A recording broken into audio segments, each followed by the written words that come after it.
Акшамлар сайгылатыр телеканалының телесерджілері Сейфатайр Қырымның сесі яйында олмалы марафон черчевесінде Қырым ве Қырымле бағлы сон кей мерақлы хаберлеріні музакире етмеге девам етеміз. Студияда сізлер үшін мен Гульсум Халилова чалышам. Келіңіз бізім яйнымызға шымды Роман Спиридоновны бағлайық бізім мұхберіміз Ньюсрумдан сон кей хаберлер ақында тариф етмеге азыр. Роман Бей, селям алейкум, деңлейміз сіздің бұрыңыз. Алейкум селям, Гульсум. Наши новости уже почти готовы. До эфира осталось буквально 22 минуты. Но перед этим я все-таки расскажу коротко, что мы покажем и о чем расскажем нашим зрителям.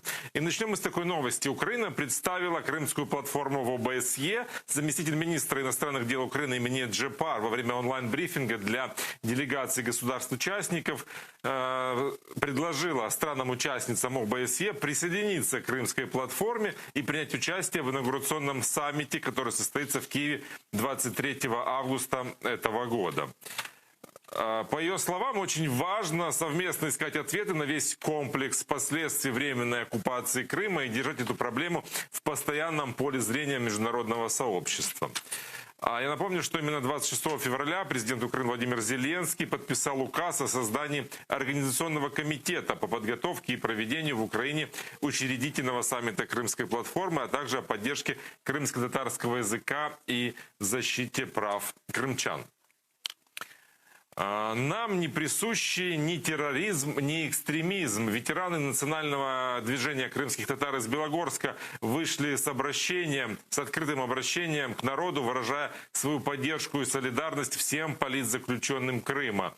17 февраля этого года сразу в нескольких районах Крыма прошли массовые обыски, после которых были задержаны 6 человек, среди которых 5 крымские татары. Их обвиняют в участии террористической организации по надуманным обвинениям.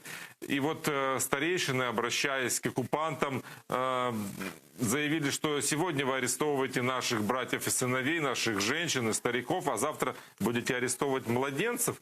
Они им заявили, что необходимо отпустить всех незаконно задержанных, и в очередной раз заявили, что крымские татары не террористы.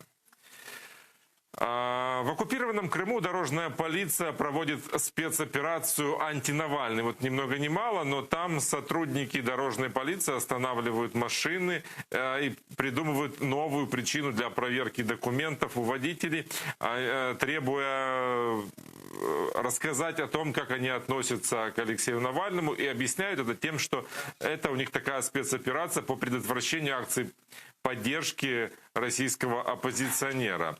Это могло бы показаться фейком, но это видео записал крымский блогер Сергей Владимирович. Его вы можете посмотреть в нашем эфире. Как это было, о чем был разговор. И полицейские прямо говорят, что именно такая спецоперация. Правда, потом начальник, старший патруля, на вопрос, на каком основании проходит такая спецоперация, заявил блогеру, что ему, скорее всего, послышалось. Жители Фороса обратились с челобитной к российскому президенту Владимиру Путину. Они возмущены масштабной застройкой Форосского парка. Там вырубают лес, ставят заборы, бульдозеры уже разворотили прилегающую территорию. А оккупационные власти... Люди выходили даже на пикет, требуя прекратить стройку, но результата никакого нет. Оккупационные власти заявляют, что там идет строительство детского оздоровительного лагеря, но люди не верят, они уповают на царя-батюшку, то есть президента страны, соседней страны-агрессора, говорят, что местные чиновники покрывают уничтожение природной достопримечательности полуострова. И вот авторы этого обращения считают, что кремлевский владелец дворца в курортном Геленджике может и должен вразумить своих якобы неуправляемых марионеток. Это вкратце о тех новостях, о которых мы сегодня будем говорить в наших выпусках. Я напомню, что первый выпуск на украинском языке выйдет уже буквально через несколько минут в 19:00, а в 21:00 смотрите наши новости на крымско-татарском. Гульсом. Çok sağ ol Роман. Bu bizim muhbirimiz Роман Спиридонов еді bizle canlı bağda. Biz ise onun aytıp geçken sonki haberleri hakkında laf etmege devam etemiz sayılı arkadaşlar. Onun da kaydetkeni gibi Tışışları Nazirinin birinci muavini Emine Cabbar OBSE'de Kırım platformasını takzim etti ve OBSE'ye kırgen devletlerine bu platformanın sammitinde iştirak etmege davet etti. Kelini sonun цитатасını birlikte dinleyik. Дуже важливо спільно шукати відповіді на весь комплекс наслідків тимчасової окупації Криму і тримати цю проблему в постійному полі зору міжнародного співтовариства. Eskender Baliyev, Kırım Tatar Milli Meclis azası ve Kırım Tatar Resurs Merkezi'nin yol başçısı bizle canlı bağda. Eskender Bey, selam aleyküm. Алейкум селям, Ашам Шариф. Cümlemizge Eskender Ağay, işte OBSE'ye Kırım platformasına takzim ettiler. Endi 23 Avgust günü onun sammiti geçirilmesi planlaştıra. Bu sammit çerçevesinde siz o'zingizning faoliyatingizni nasıl ko'rasiz? Evet, bu platformun çalıştırmak için böyle bir prezentatsiya olmak gerek, bir summit olmak gerek ve bu birinci adım olmak gerek bu sammit'e. Çünkü eğer bu sammit'te iştirak edecekler cumhurbaşkanlar ya da bakanlar, premier ministrler ve ya da dış işleri nazırlığının başçıları. Evet, bu çok güzel olacak. Evet, çünkü bu mesele hakkında çalışıyorlar. Evet, var bu iş gruplar hem siyaset taraftan hem haksızlık taraftan hem bu ekoloji taraftan hem insan hakları taraftan bu iş gruplar çalışıyorlar ama bu ekspert tarafından. Evet, ben bilsem eğer bu sammit'e biz çıkacağımız tek bu summit yapmak için o kadarlık fayda olmaz. Çünkü tek göstereceğimiz bu problem ya da yüksek seviyeye çıkaracağımız. Ama ben bilsem bu summit bu birinci adım olmak gerek. İkinciden bu sammit'e biz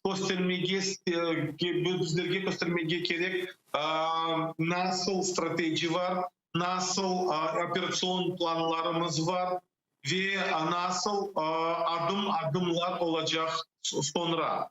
Eğer öyle şey olsa faydalı olur. Yani evet, bu summit ötkerilse, devletler, temsilciler, kelseviyatta liderler bile gelecek olsalar, olarga Ukrayna bir tekliflerde bulunmalı değil mi? Yani işte biz Kırım kaytarılması istikametinde böyle hareketler yaptık. Bizlerge bu yetişmiyor. Bizlerge bunu temin edebilirsiniz mi degen böyle bir laflar benim fikrimce yürsetilmeli. Belki de siz menen razı olmaz ama kenede bu hareketlerin yani ne takdim edecek kenede Ukrayna var mı şimdi onun elinde takdim edilebilecek şeyler?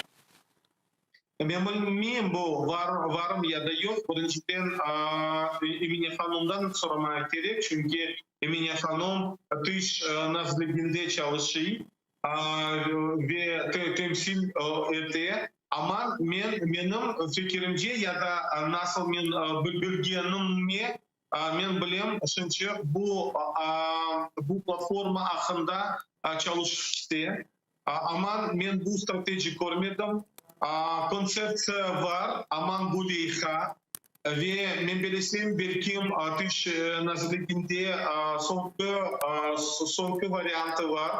Ama ben bilsem evet dış işleri bu partnerlerle beraber böyle bir konsept yapmaya ama ve bu sammitte bir deklarasyon olacak. Bu deklarasyon içinde bu nasıl, скажем, o намерение göstermeye gerek.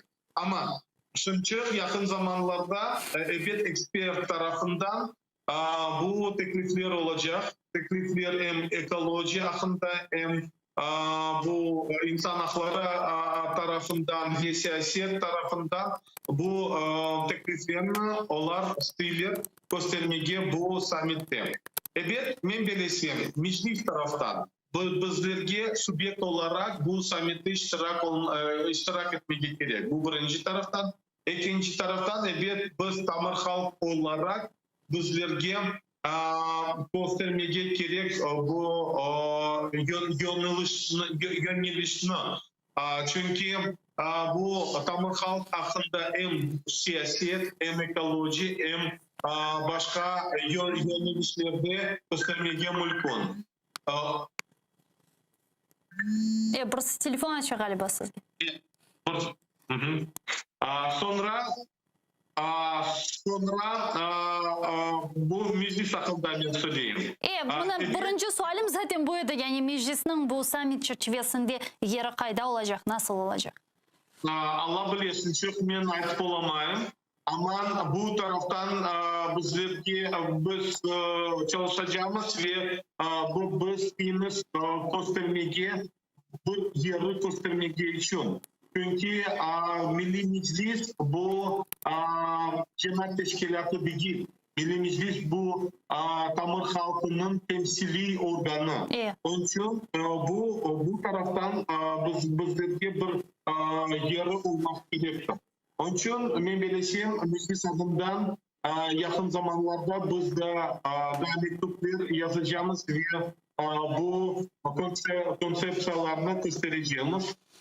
Biz bu strateji hakkında Şınçık Xavfsızlık Komiteti, Ukrayna'nın Xavfsızlık Komiteti yapkan hazırlanan bu strateji. Strateji içinde meclis teklifler geldi yanvar ayında ve ben düşünüyorum, fevral ayında ve ben düşünüyorum onlar bu tekliflerine bakıp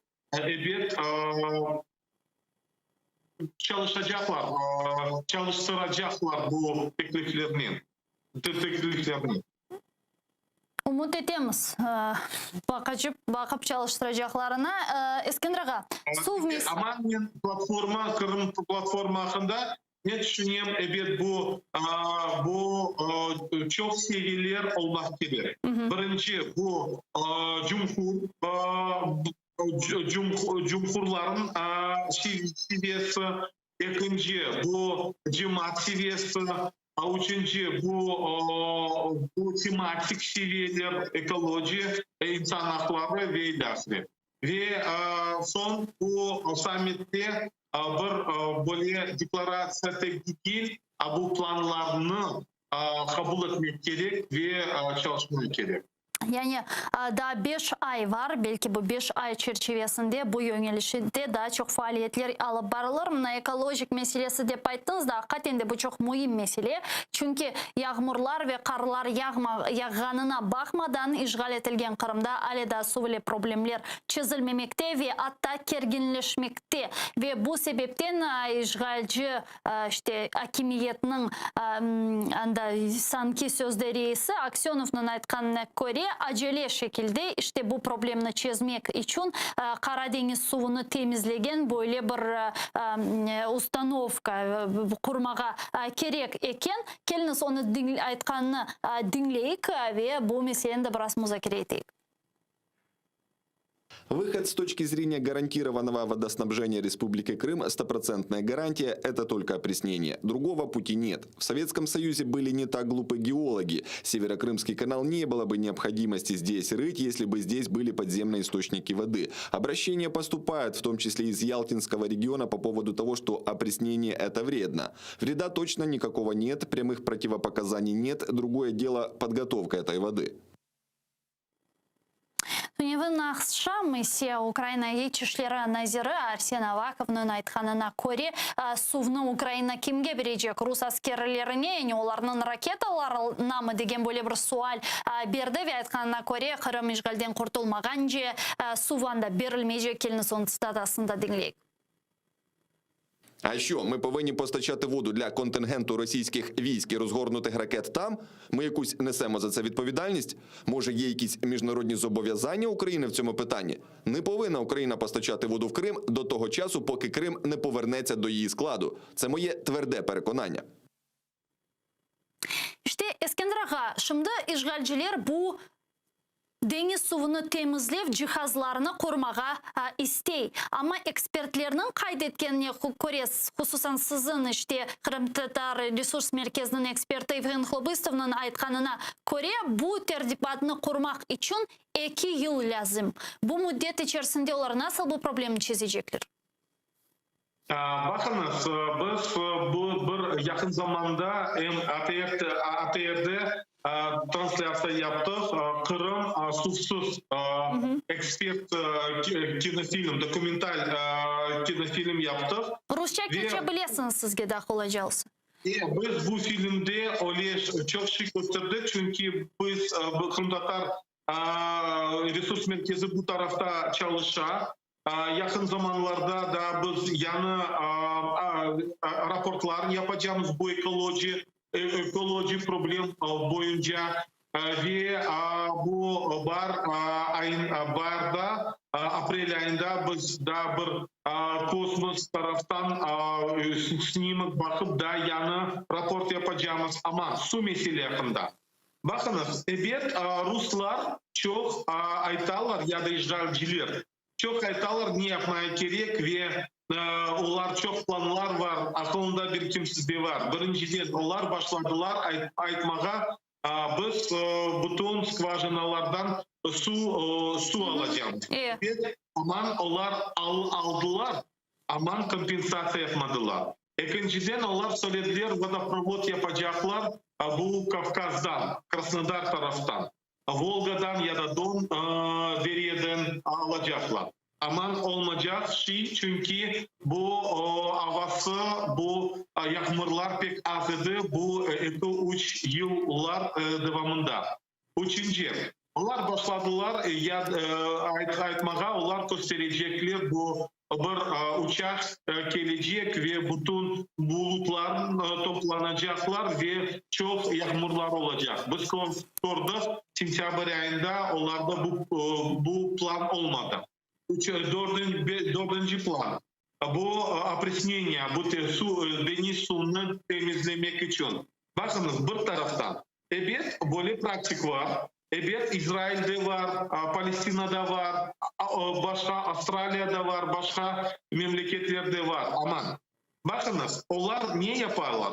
Çünkü Armyansk tarafında onlar başladılar koymaya böyle küçük uстановканы. Aman onlar Silir Sudak taraftan ya da başka. Aman bu pek pahalı proje. Bu birinci taraftan. İkinci taraftan, экология taraftan bu это очень вредное производство, потому что тот рассол, который образуется, они на самом деле не продумали или еще не успели продумать, как они будут его нейтрализовывать. А этот рассол, накапливаясь, в частности, в Севаше, он приводит очень к негативу, к распространению или к развитию микрофлоры и флоры и фауны этого региона, создавая негативную среду. Ну и бешенче план олар Путин айтхан көре, олар стилер, bu Azov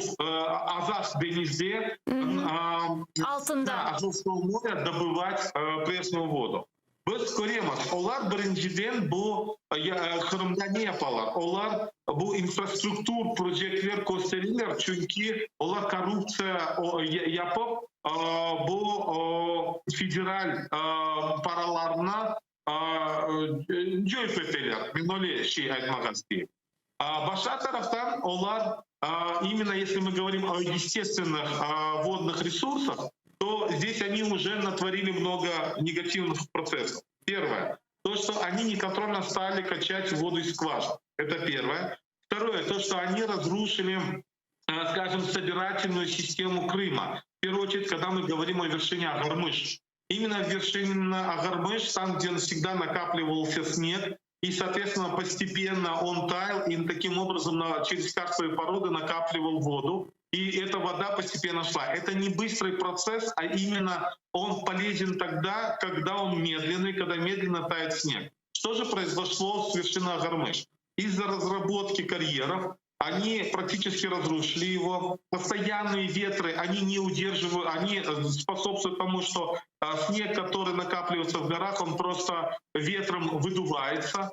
И таким образом снег либо тает очень быстро, совсем недавно было в Крыму потепление до 15 градусов, либо он не удерживается. И таким образом сам процесс формирования естественных водных воды естественной, он просто нарушается. И поэтому вот здесь, что бы я мог бы посоветовать, скажем, оккупационной власти, просто прекратить военные учения, прекратить разработку карьеров и разрушать экосистему Крыма. И третье, приостановить сезон и приостановить завоз российских граждан на территорию Крыма. И тогда воды питьевой хватит для наших соотечественников. Ескендір аға, насыл түшінесіз бұл су мәселесі бүгін Украинаның елінде олған насыл күчлі бір селядыр? Яғни не қадар күчлі бір селя? Бұны насыл шекелде Украинада бөйле заруретлі шекелде қоллана біле? Ну, Украина тарафтан это был Днепр, Сува, был Гузей, Крым каналдан не хапаттылар. Чөнки был су, был промышленная вода. И поэтому в этом плане Украина, конечно же, если возникнет какая-то серьезная гуманитарная катастрофа, по-своему должна отреагировать. Но для этого должен быть создан специальный план гуманитарного реагирования. И поэтому мы, как в частности и Крымско-Татарский ресурсный центр, и мы на уровне Межлиса обсуждали данный вопрос, что уже сегодня Украина должна инициировать разработку плана гуманитарного реагирования на случай. Опять же, мы знаем ситуацию с коронавирусной инфекцией в Крыму. Мы знаем, что любая ситуация может возникнуть в связи с какими-то провокационными действиями. Любая ситуация, которая может возникнуть в том числе из-за недостатка питьевой воды. И поэтому в этом случае уже сегодня Украина должна инициировать и быть готова к любой ситуации ради того, чтобы оказывать помощь нашим соотечественникам, проживающим на территории оккупированного Крыма. Çok sağ olunuz Eskender ağa, bizle bağlanıp suallerimizge cevap bergeniz için Kırım-Tatar Milli Meclis azası, Kırım-Tatar Resurs Merkezi'nin yol başçısı Eskender Bariyev bizle canlı bağda edi. Saygılar arkadaşlar. Biz sizlerden sağlıklaşmayımız. Şimdi ATR telekanalının yayınına Zaman informasyon programması devam etti. Sonra biz bu studiyaga kayıtıp en son haberlerini müzakere etmeye devam edecek misindir Rus tilinde bizden ayrılmamız görüşkence.